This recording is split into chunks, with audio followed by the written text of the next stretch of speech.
हजारीबाग में इतना बड़ा फ्रॉड हो जाएगा हमारे साथ, मैंने कभी सोचा भी नहीं था।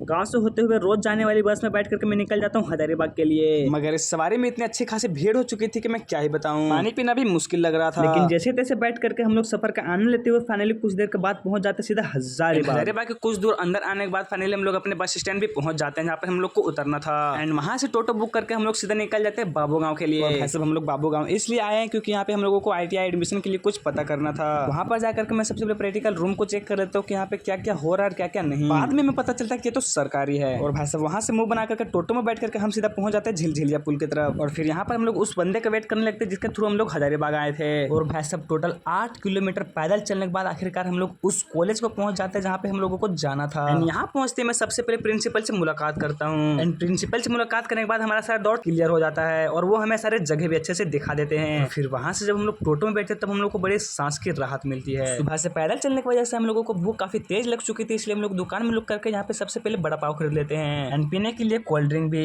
ऐसा भूख तो इतनी लगी थी कि बड़ा पाव पेट के किस कोने में चला जाता है हमें पता भी नहीं चलता, मगर चलो जो भी है सही है, पेट तो भरा ना। और फिर हम लोग पहुंच जाते हैं पिलावल अपने आंटी के ससुराल को। आज काफी थक चुका हूँ इसलिए मिलता हूँ नेक्स्ट ब्लॉग में कुछ धमाकेदार लेकर के, इसलिए मुझे जल्दी से फॉलो भी कर लो।